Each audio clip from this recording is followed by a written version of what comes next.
Greetings, everyone. We'll be starting in about 3 minutes. If you're here for the Future Trends Forum, you are in the right place. I'm going to move to the spot with better lighting.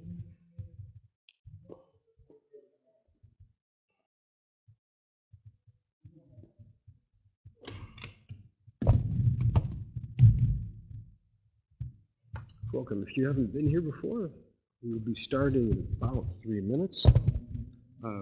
Please take the time to get comfortable, relax, and if you'd like, take a minute to introduce yourself to your fellow Future Trends Forum guests. So you can mouse over your cursor over the picture of yourself, and one of the options will be chat box. You'll say, I am chat. Click on that, and then you can chat and say hello to people. So if you've got a minute, say who you are, where you're from.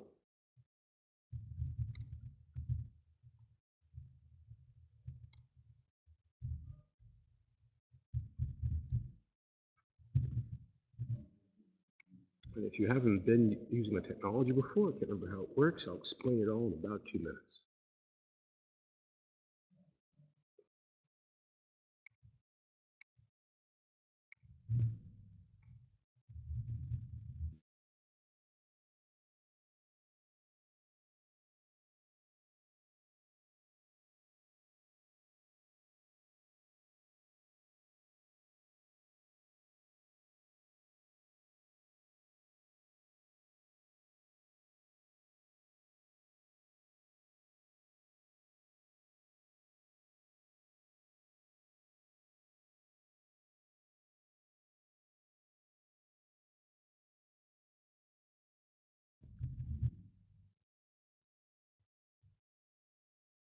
And while people are getting settled in, let me just say hello to, well, a bunch of people. Hello, Michael. Hello, Ben, Sandra.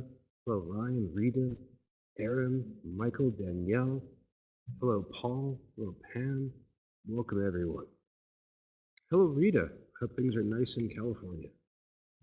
I bet they are.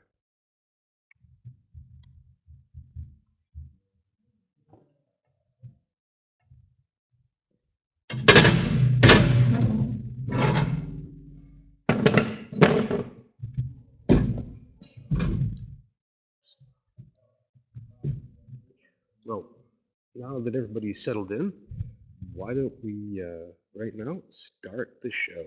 Welcome, everybody. My name is Brian Alexander. I'm the host of the Future Trends Forum. I'll be your chief cat herder and organizer for the next 50 minutes. I'm very glad you could all make it here today. Hello, Paul. I hope everything is good in Madison. I bet it's warm there. We have a lot to cover today, and just as a meta note, we need to end today about 5 minutes before the hour. So rather than on the dot, we need to end a little 5 minutes earlier because of technical limitations on this end. So let's begin. Olivia, if you could advance the next slide, please. I just want to let you all know that the Future Trends Forum is a project of the Future Trends in Technology and Education report. That's a research initiative that's been going on for several years now. It's a monthly report that takes a look at current trends in education and technology and examines them over time.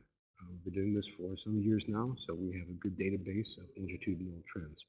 If you'd like to learn more, go to fde.us, and we have sample reports, and you can find out more there. Now, we can only do this forum with the help of two very, very generous friends. So to begin with, let me recognize NYSERNet. That's in New York State, a wonderful networking group that helps bring connectivity to universities, colleges, museums, and libraries across the state. We're grateful for their support. And also, we want to thank Shindig, because Shindig not only provides the great technology that we're using now, but they also help make available wonderful people. People like today's host, Olivia, who do a great job of trying to support us and solve all of our problems and make it all look easy. So thank you very much, Shindig. Now, in order, before we go a little further, let me just explain a little bit about where we are, and we remind you of how things work in this interface. If you haven't been here before, let me give you an introduction. Where I am right now and where the slide is called the stage. That's where presenters are. That's where any of you can be. Explain that in a second. Down the bottom half of the screen is what we call the audience, or the audience swarm. This is where everybody lives, and as you watch, you'll see different people, many identifying with the video feed, moving back and forth. If you'd like to talk to somebody who's in the audience, simply click on. The two of you will pair up. You get a kind of private video chat bubble, which I think of as a cone of silence, and you can talk to them. Now, there are a lot of ways to interact with us, including your participants and your host and your guest. So two of them are right here on the screen. If you look at the very bottom right corner of the screen, you'll see two orange dots. One of them has a raised hand and the word raise on it. If you click that, that tells us that you'd like to come up on stage and ask us questions and talk. So if your mic is working, your video camera is working, and you feel like doing it, please click it. We'll be glad to see you. If you haven't seen this before, you'll see it happening pretty frequently. Now, if you feel like typing instead, because maybe your technology doesn't work, or maybe you're shy, or you're in a public place, whatever, click the Ask button. That way you can type in a comment or a question. We'll read it out loud, and we'll also flash it on the screen. Now, if that's not enough, you can also go onto Twitter and use the hashtag FTT.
Hi everyone, we're experiencing a few technical difficulties.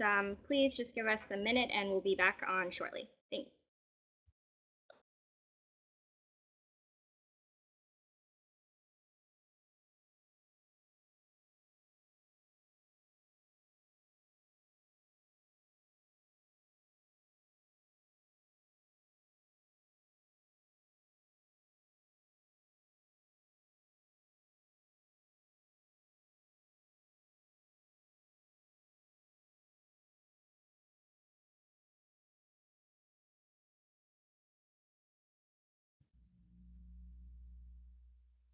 Hi, everybody. Great to meet you. I think Brian fell off. Brian is broadcasting from Helsinki, Finland, and evidently we had an issue with his connection coming across the ocean. So I'm going to just jump on in and say hello. Normally, at this point in the introduction, what Brian would do is Brian would say, "So George, tell me a little about yourself," and I would say, "Well, Brian, thank you so much. It's great to be here." So I'm George Saltsman. I am a associate research professor in education leadership, and my focus is in global education leadership at Lamar University. Lamar is part of the Texas State University system in Beaumont, Texas. I also have a special appointment there where, hey, welcome back, Brian. See, I also have a special appointment there where I work as a Thank you director for of doing a innovation. great job as host.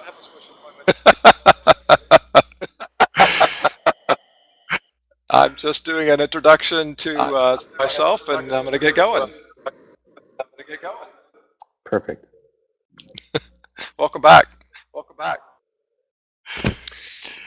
So I say I work at Lamar University as an associate research professor focused on global education leadership, and then I also do a lot of work as director of innovative education, and that a lot of that stems from some of the work that I did a number of years ago at Abilene Christian University, where I was the director of the Adams Center for Teaching and Learning. We worked a lot with the future of digital textbooks, and I became one of the schools that was one of the first schools to run a ubiquitous mobile learning program where every student and faculty member had a had a mobile device, and we looked at the ramifications of what mobile learning would look like. So we'll talk about some of that in a little bit. But I think where we talked about starting today was thinking about what is the election and all of this Donald Trump and alt-right and Brexit and these nationalism movements. What do these mean to higher education? As soon as Well, let me just jump in for a second and say, first of all, I think I may have to give you my job. You do a brilliant job at it. My apologies, friends. I was in Firefox when doing this, and Firefox had a panic. It just locked up and shut down, so I had to force quit that and then open another browser. So my apologies for the delay. And many thanks, George, for introducing yourself and going into the first question. Just as a one quick intro before we start talking about the election. Some of you may recall, friends, last week that we had Amy Collier from Middlebury College on, and we began with an immediate response to the election. So I'd like to have that. Those of you who were there, I'd like you to have that in mind, in the back of your mind as we start talking. George, you want to talk about the impact of the election on education?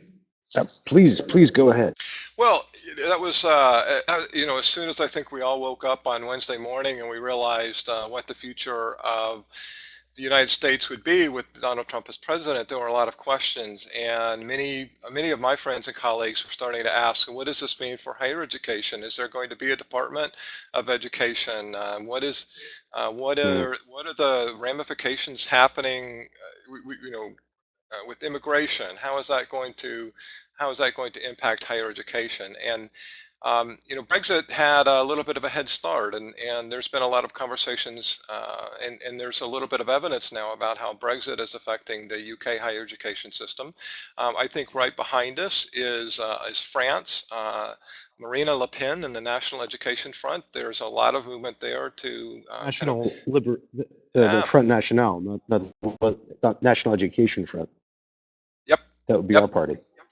So her father, Jean-Marie Le Pen, who is a person I think that has a lot of analogs to Donald Trump. I mean, if you look at many of the positions, the nationalism, the connections that Jean Le Pen had, I think those are um, very, very parallel to where Donald Trump is, and I think we could look at some of those lessons that came in. But um, you know, immigration and education is something that's been around for quite a long time. So the Authentica Habita was a document that was signed in 1155, which guaranteed the free movement of academics to come into and out of the University of Bologna.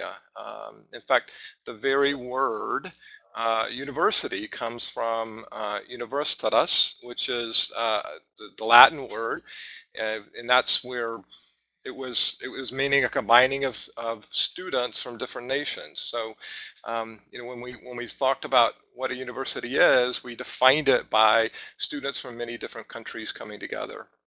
So that's that type of history has been there. Anyone that's ever worked on a higher education campus is used to the large international influence that our international populations bring, and we work in a very borderless society. So when we hear the rhetoric that happened in the election talking about we're going to put up immigration walls, we're not going to allow certain classes of people in, or in many cases maybe real walls so that we don't allow certain classes of people in.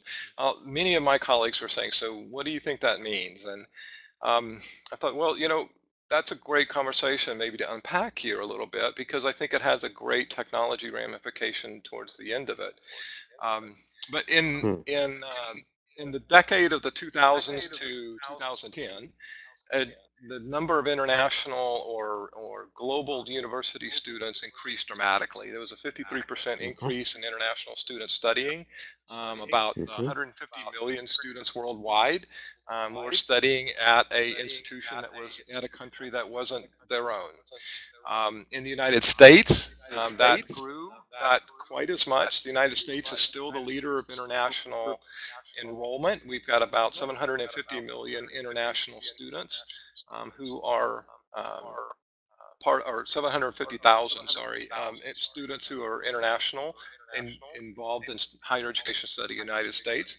UK is second with about a half million. I mean, yeah, about a half million, 500,000.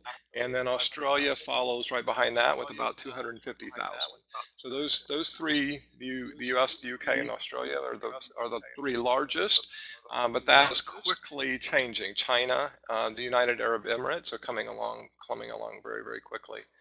So, if you kind of ask the question, so will a tightening over the borders or a tightening of this higher education system, the visas related to student travel, be a good thing for education? So, um, as I was talking with my colleagues, I thought, maybe the biggest impact is going to be the United States is no longer seen as a welcoming society. So international students are making their decisions about where they wanted to go based on emotional and social factors as much as their academic goals. And if they believe that they are not going to be welcome, or that they would be harassed, or that there may be some incident with them coming to a U.S. institution, they might think twice about that. And I think that has an impact for our students who are from the United States, who get to interact with people who come from different places and different cultures, and have different perceptions of the way that the world works. But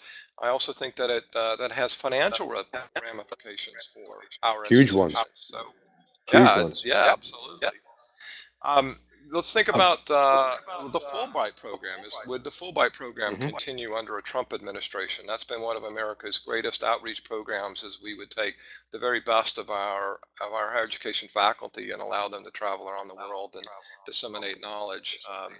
USAID and others have been very active in trying to improve the quality of lives of other developing individuals in developing countries by opening up the opportunity to improve the higher education systems there and involving U.S. higher education systems in that.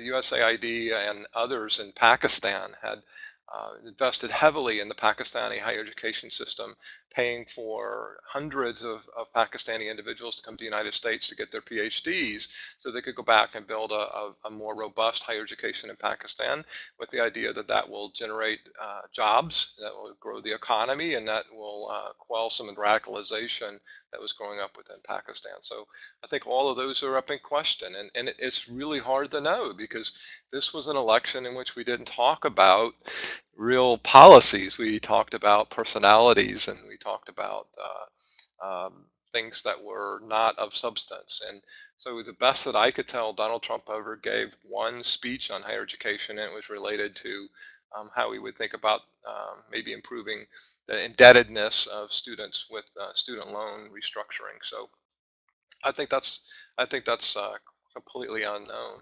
But if we put greater roadblocks or greater impediments in the way for international students coming to the United States, I think that the financial ramifications could be huge. There's over 300,000 Chinese students studying in the United States right now. China was one of the countries that that Trump mentioned a lot in his conversations with the American public about thinking about rebalancing our trade with China. So if we end up with a trade war with China, we're imposing tariffs or imposing blocks on visas, student visas. There's 304,000 Chinese students who will need a new place to go, and where will they go? And what will we do to replace the revenue that those 300,000 students are bringing to U.S. institutions? Conversely, you've got about 60,000 Saudi Arabians studying in the U.S. Where would they go if we put some sort of a Muslim block, or we impede the progress of them coming in, make it so difficult that that that many of them just give up because the process was too long. And we mentioned what happened with France with Jean-Pierre Le Pen back in the late 80s.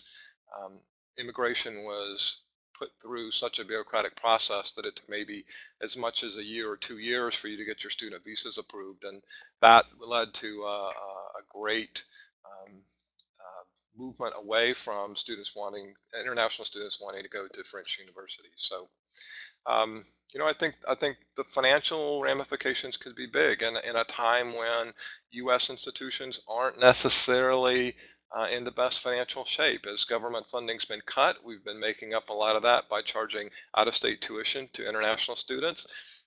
If we lose a lot of those, I don't know where there would be another revenue generator to come in for some of that.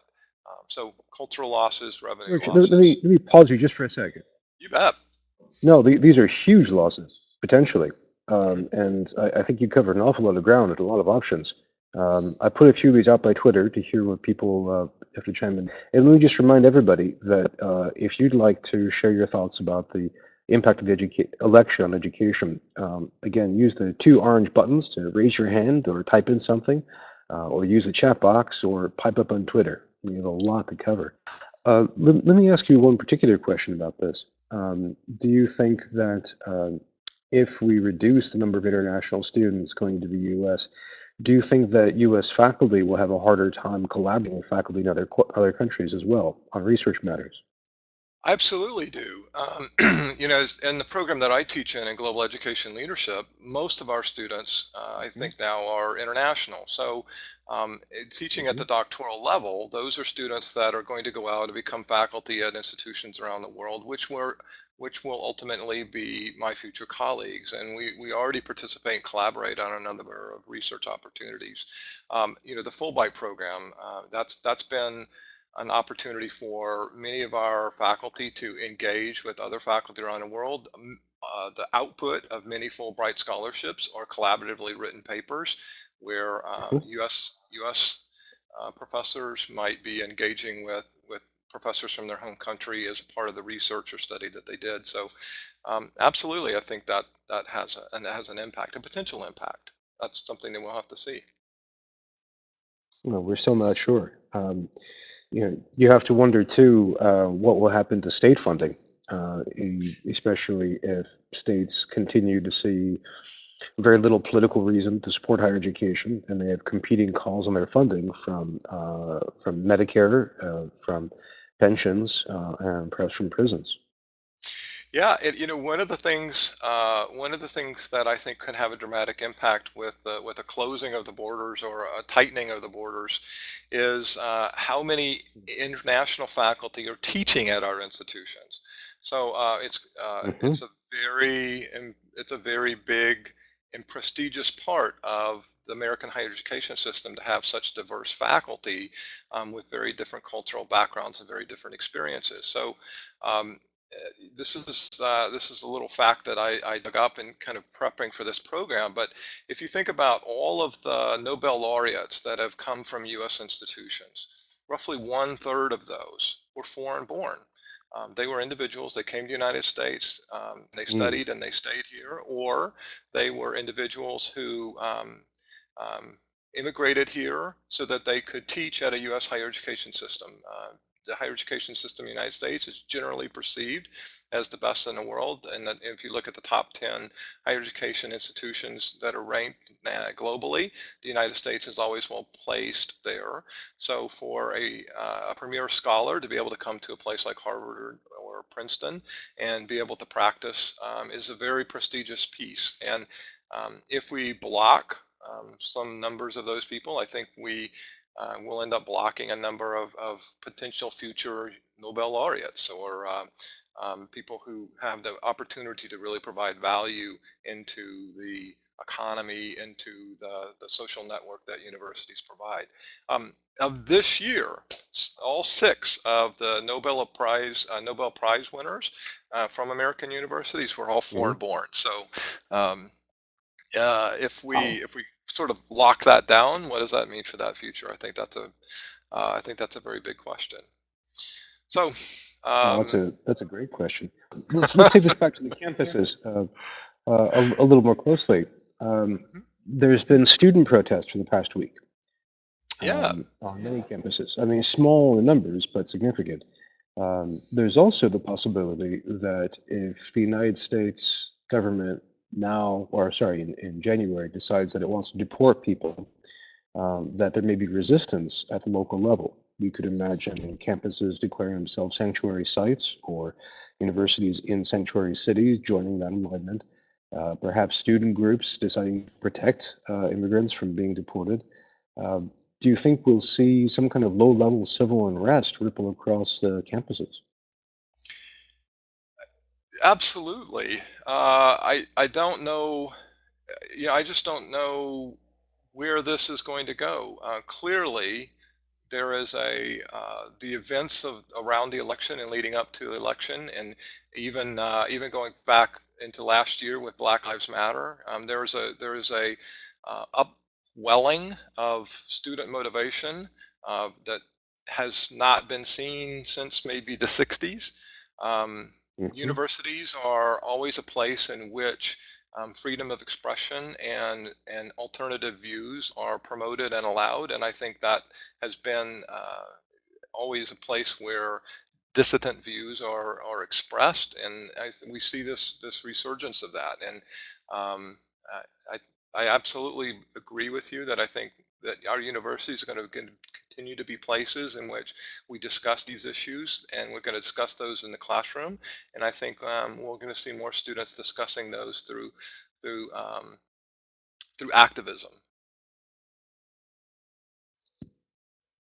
Well, this is something that we really need to look hard at. But let's take a few minutes to talk about that among ourselves. Let's get into the mingle a couple minutes early, and let me ask you all, what do you think is going to happen over the next couple of years at your institution because of the election? Do you think, as George says, increased number of international students arriving, we might see decreased amount of international collaboration among scholars? Could we perhaps see civil unrest among student activists? Would we see budget cuts begin to happen as we lose international students? Or is there some other impact? What are people saying on your campuses? What are you hearing from faculty, students, and staff?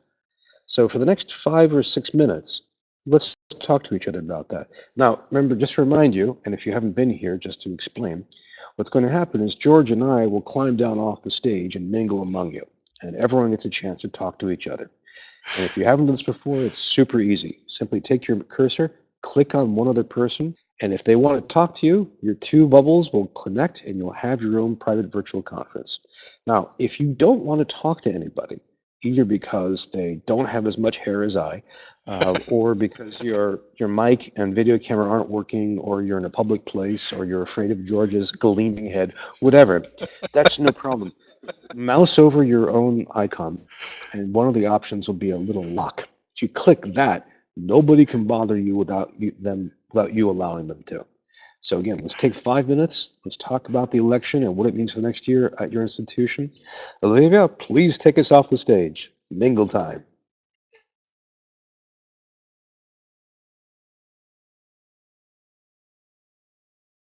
A minute.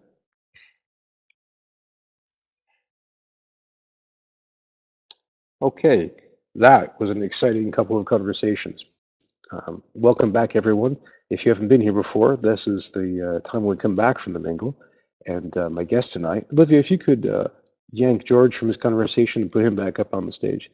Uh, um, we had a lot of things to cover.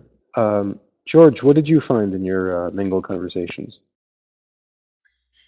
Had a couple interesting conversations. One was talking about will the idea of closing of the borders was to bring jobs back to America, remove outsourcing of jobs, be able to keep Hmm. those in, and would that have Hmm. a reverse effect of what it might meant to be? So, is a lot of the technical innovation that's being driven from the United States because of the amount of international students that are at our campuses. And I'd actually done a little bit of work kind of preparing for this to look at that. And it turns out that 25% of all of the engineering and technology startup companies had a US immigrant as one of the key founders. And if we think about Silicon Valley and many of the big companies like Alphabet, Google, or whatever, those Sure. had international founders. Elon Musk and Tesla, international. So It could be that the idea of being able to protect jobs that are here in the United States by keeping other people out may end up having a inverse effect on the amount of innovation that happens within the United States. Man, that's awful. That's a great point. Mhm. Um, well, I'll trade with that. We had one librarian mentioned a very, very important point that one aspect of the election is what some call the arrival of the post-truth paradigm, where we see a lot of fake stories moving around. And she said, as a librarian, as someone who wonders about information quality and access, this is a major blow if this has happened. You Well, know, uh, I see Dwayne Harapnik, one of my colleagues. When we were working on mhm. the early days of mobile learning, that was the idea of truth was something that was a big part of that. And in the librarian centric age of when I went to school, you had all kinds of institutional processes in place to ensure that the information that you got was valid, right? You had a publisher that screened the initial writer. There was a review panel that would review that. It was a librarian and a team of faculty that would recommend that the book be purchased for the library. So when you went to a college library, you picked something off the shelf, you had reasonable assurance that the information in there had been vetted and that it was correct. And we built all of our educational systems around knowing that the information that we would find would be correct. Now, in a 21st century way, that's not true anymore, right? I go out on the internet, I Google something up, and I'm able to find far more information than I would have ever been able to find in a library. But it's not about accessing, it's about assessing. How do I assess that information? How do I know that it's true? How do I know that it's right? What is the biases that might be into that? How do I assess the audience for that? And that is the most important skill for a scholar in the 21st century, is how to assess the information that you find. And even information that might come from things that we would consider to be scholarly. I go out and I find a Forbes article. Is that really been vetted? Is that really true? Is that really right? I mean, how do I look at that Right. higher education piece? How do I look at that from a higher education lens? And those are skills that we don't provide enough to our students, largely because we've took it on ourselves as faculty that my job was to prepare all the information ahead of time, like I did with this. I'm going out, I'm Googling, I'm finding stuff, I'm vetting that credibility, and I'm bringing it to you to present to you on the stage here on the Shindig platform. But what if it were something that where I could do this live, where I would be able to Google these data stats in front of live and be able to say, well, I don't believe with that because that doesn't jive with any of the other data that I've looked at this. I obviously have some expertise here that allows me to filter that. How do we demonstrate that to our students? Because we ultimately want them to have that same level of expertise. And I don't think we do that enough. So that was one of the Mm. things that we did at my previous institution with Dwayne Harapnik as director of faculty development, was thinking about how Mhm. do we help our faculty understand how to do live Google searches in classes. And there was a really interesting anecdote that came out of that from the last election. So if you remember lipstick on a pig, that was a big blow up. Boy, those scandals seem Mhm. so minor now, but lipstick on a pig was a big deal back in the day. So we had a professor, Dr. Neil Coates, and he was in his classroom. All the students have mobile devices. They have access to Google. He's got a mobile device. He has access to Google. The conversation comes up in a political science class about lipstick on a pig, and he says, "Well, let's just figure out where that actually came from." So everybody in the class begins to Google. They're going back and they're saying, okay, well, I've got it at this date, or I found it before then, or it looks like it went from here. It looks like these guys got it from that people, and they're following the path, reversing that, Mm. being able to trace the path back to the original source. And then they were able to say, so let's look at that source. What is the bias of that source? Well, clearly that source has a bias. Can we see that as factual? And then, but they also had been able to see firsthand how information came from the blog sphere, echoed around in the blog sphere in the right wing side, and then was able to get into the mainstream press, and then how it moved to the mainstream press into Mm. into the internet at large. And so That was a really valuable lesson for how to look at the credibility information, how to chase the credibility information, and how to follow the flow of information as people are encoding these messages so that they will have a deliberate impact upon certain types of audiences. I thought we saw that in huge magnitudes happen in this election with fake news stories that weren't even weren't even close to being something that was misinterpreted, but were written from the very outset to do specific damage to a person's viewpoint or to a political party, and how those things would be echoed and promoted in Google News, and especially in Facebook's news feed. So that's and now we've seen the ramification of that being closed down, but that's sort of closing the barn door after everybody's escaped, I think. after the horses have left. So that's something that's still happening a lot, and we'll see how the removal of advertising continues to affect these Yeah, fake news places. But wow, the fractioning and I could gut them. yep. And I just that was something that Oh, I said that that could 8 end years them. ago. Yeah, yeah. Um, what should we be doing as faculty to think about how to help our students assess the information? Because once they graduate, they don't come back to my office. They didn't come to my office even when I was there on campus and they were on campus. And I think that skill of being able to how to assess information, look at bias is a very important skill and something that we should be thinking about all faculty and incorporating into their courses. Well, not to keep going back to previous sessions, but a couple of weeks ago we had a great session with Sam Becker from the MBU Consortium about the new digital literacy report that she and I put together. So, Yep. friends, that's another one to look at. Let me just mention a couple more things from other people. And again, friends, if you'd like to add more, click the orange buttons to either come on stage or give us something to read. One person already did. This was Megan, and Megan wanted us to know from her institution that they just don't have any international students. So when we talk about the huge amount of international students, it's really important to remember that that is unevenly distributed. So that's a good point, Megan. And From another person, keep going, go ahead. Right? I was just going to say most of Okay. those are state institutions, and state institutions usually have a non-discrimination policy that is very public and very embedded into the system. So even if we do get maybe worst case draconian immigration policy that happens at the national level, I think those state institutions, many of which are in blue states, will continue to go with those. But keep going, Brian.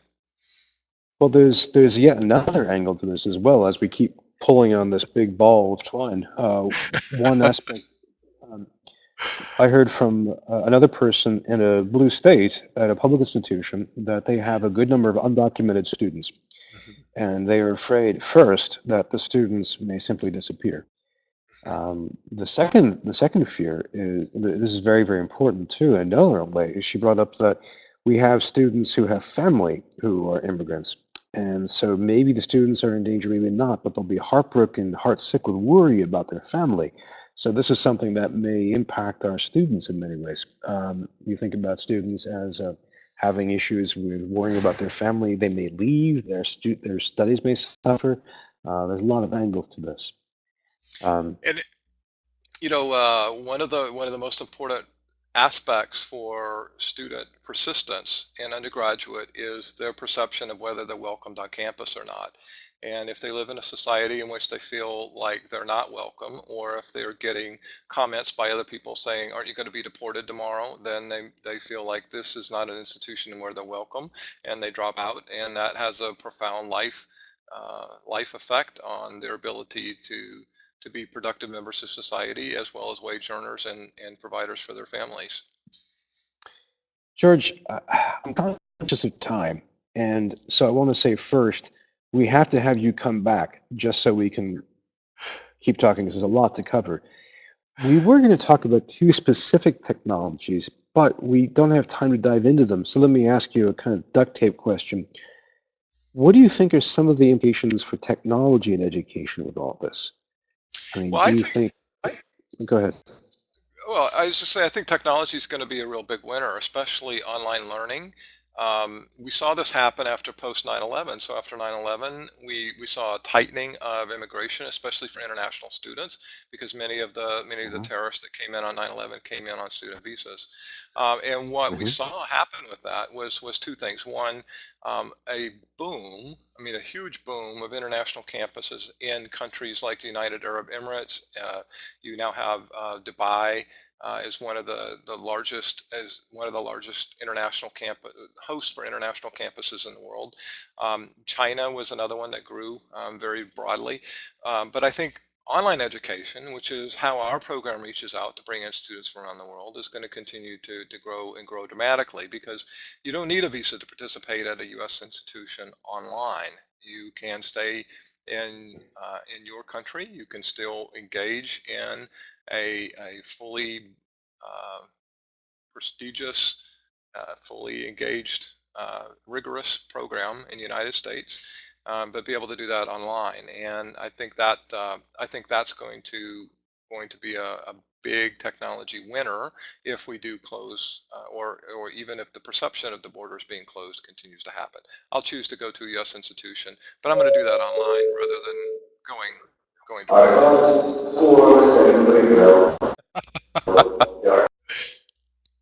So many of you don't know Brian is in Finland, and his location is closing down in 10 minutes, and that was the warning that you need to exit the building because it'll be closed in 10 minutes. It's very polite. It's very, very polite and multilingual. Well, I think you're absolutely right, though. We could see online learning growing. So what we might see is we might see a decline of foreign students in the U.S., but then a rise in the number of students taking online classes. So one net effect might be accelerating the growth of online learning overall. Absolutely, and we've already seen online learning accelerate. That's that. I was just thinking of the irony. I mean, we've got the opportunity now to reach more people in the world than we've ever had before.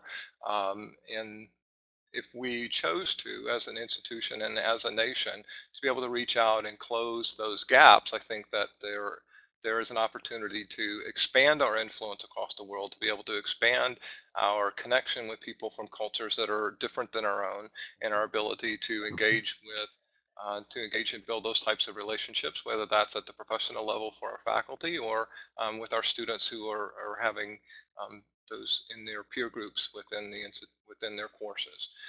So I definitely believe technology will be a big winner, and I think that's something that we need to unpack in a future time. Is what does the future of online education look like in a world of MOOCs, which are low cost but low interaction, and the traditional higher education online courses that we have, which are typically high cost and high interaction? Is there a way in which we're going to see a melding of online education 1.0 and 2.0 into something that looks very, very different? Well, let me raise one possibility in addition to that. I think you're absolutely right. That is something that we need to think about. 10 years ago, I was at a meeting where a Bush administration education official gave a talk, and she said that, among other things, she believed that the U.S. should not spend money on digital products that would be consumed by people offshore, that we should emphasize spending money on American education. And I called her on it, and she initially denied that she said it, and then fumbled on it. But I wonder if we won't see a digital education corollary to the idea of making American industry great again. So perhaps digital protectionism. It would be very, very hard to do, but I could see someone trying that. George, I have to end this. I'm in danger of being evicted, and you and I can speak for a very, very long time.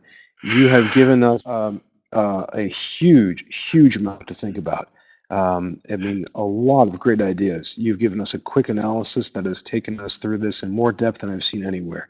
And I really want to thank you for this, and I want to make sure that you can come back so we can follow up other angles, dimensions. Well, thank you, Brian. We want to do everything we can to not create an international incident. I'm sure that Finland has some of the best jail cells in the world, but let's look at this from the outside, not the end. You too. Well, we'll see you soon. And thank you again, George. Stay cool. Thanks again, Brian. Thanks, everyone. Bye-bye. Olivia, if you could bring up the last slides, please. So let me thank everyone for participating and coming, and we just quickly give you a couple of points for the next few weeks. First of all, if you are still reading with us, we are finishing up one book. We are finishing up, oh, excuse me, wrong slide. Next week, we do not have a guest because next week is Thanksgiving in the United States. So next Thursday is the Day of Turkeys. So we will not have a Future Transform. But December 1st, the Thursday after, we'll be back with more guests. So please make sure to stick around for that. Now, Olivia, the next slide, please. We will also start reading a new book by legendary educators Miles Horton and Paulo Freire called We Make the Road by Walking. It's an extraordinary book about education, social justice, and the many, many possibilities of learning. You can click that tag, that link, and you'll get more information from my blog.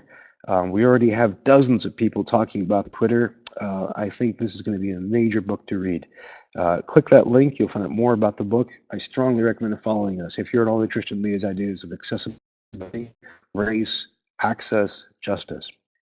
Now, if you'd like to learn more about us, if you'd like to learn more about the Future Trends Forum or about future trends in technology and education or about Shindig, click on those links and you'll learn all you can.